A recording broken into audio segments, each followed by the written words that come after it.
In one of the videos, I discussed home management, interior decoration, if there was something like that. But today I just want to reflect on dreams and reality and the huge gap between the two.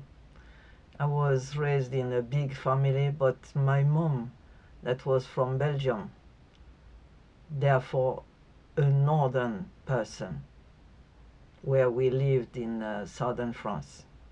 And being a northerner, she was very keen on home pride and decoration. And especially, she was really mad about cleanliness. I don't know how she did it because we were 7 running around and causing trouble. Obviously, probably leaving our clothes here and there, not getting our shoes uh, properly aligned and all this. Every Saturday she was making a, a line of shoes on the veranda in front of the house, and we were in charge of, you know, putting,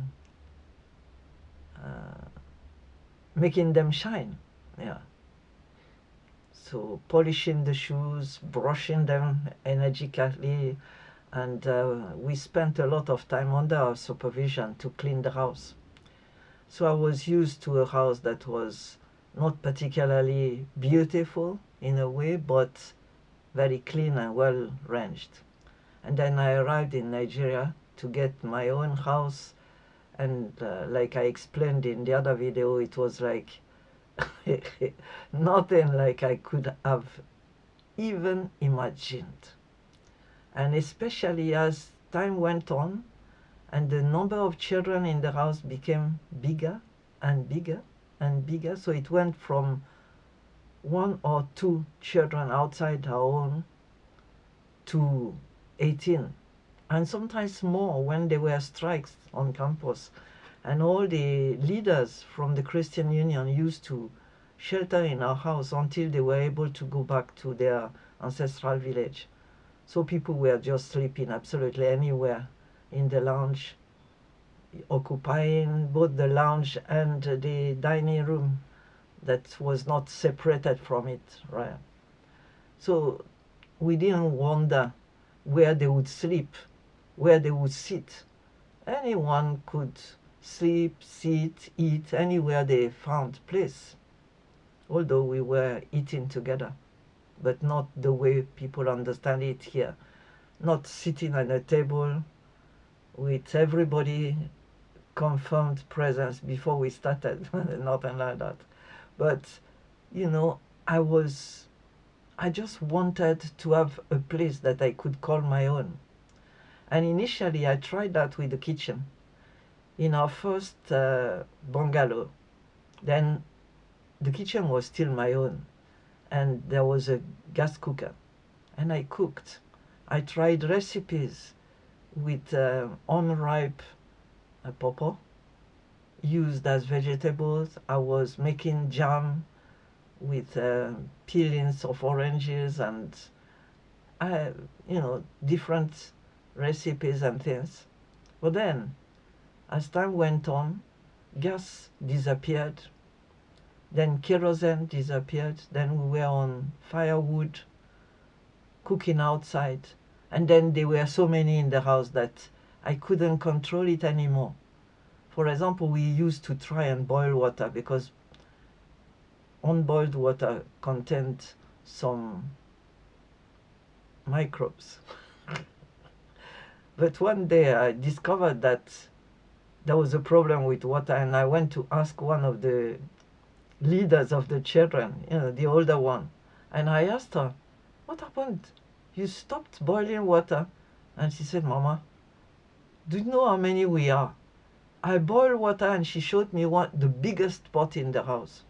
She said she filled the pot, put it on the firewood, cooked. And she said before she finished, children were all around like vultures, asking for water to drink. They couldn't even wait for the water to cool down. So at a point it was too much and they just decided on their own, well, impossible, eh? And so everybody started drinking water that was unboiled. Initially it was okay, and I guess we all got used to it until from time to time there was, you know, kind of dysentery or running stool that was the telltale that we had been drinking unboiled water. And the same went for the kitchen, because there were so many plates, so many bowls, so many cutleries that I couldn't really care for it anymore. Whether Peter or Paul or John, whoever was washing it, I didn't even know again. It was all going to the backyard and everybody was doing everything because the chores were all shared. And then I tried at least to manage the lounge so that it would look a bit like what I would have liked it to be. But you know, the floor was decrepit. The lino was torn. The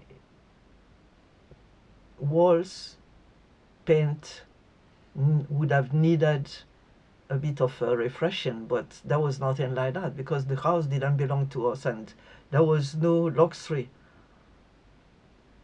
We couldn't ask the works department to give us paint because paint was very, very, very scarce. It was just, nobody was repainting anything.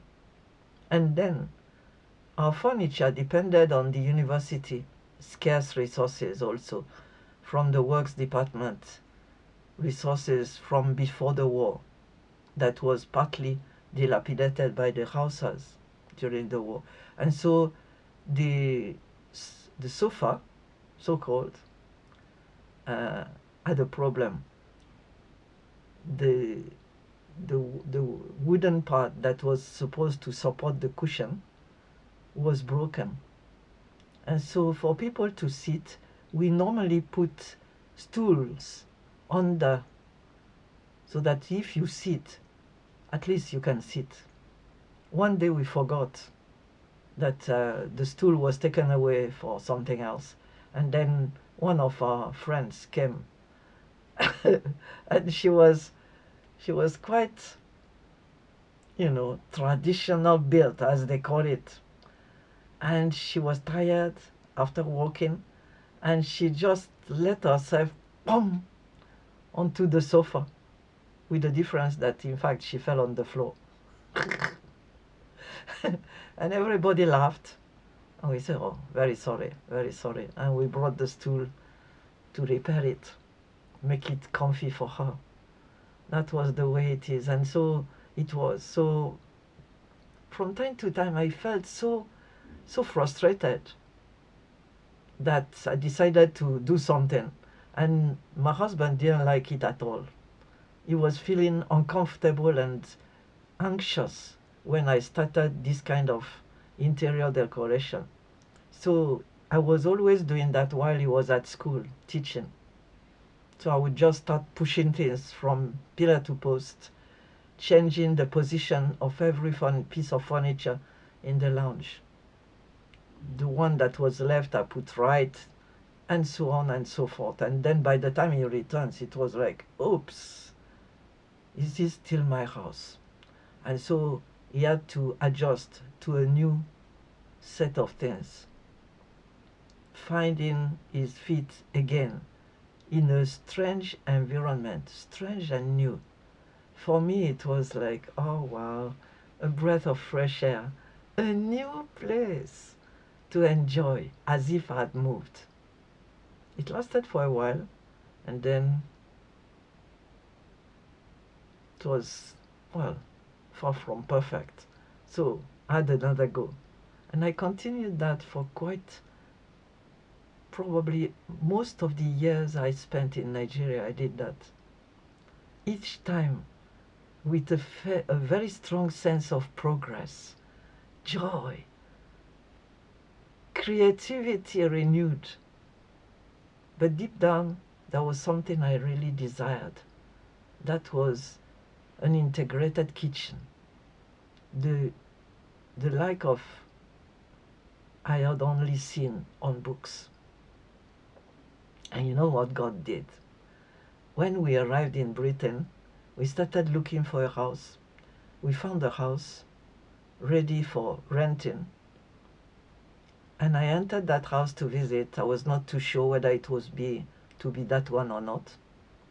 And as I entered, the very first thing that caught my eye was an integrated kitchen.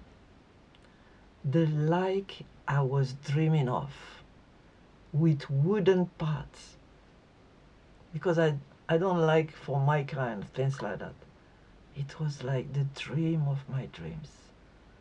And the lady that was making us visit said, "Did you like our house?" And I couldn't even think. My mouth opened and talked before I could think. Yes, I take it. And this was the end of my pushing things around. Not quite.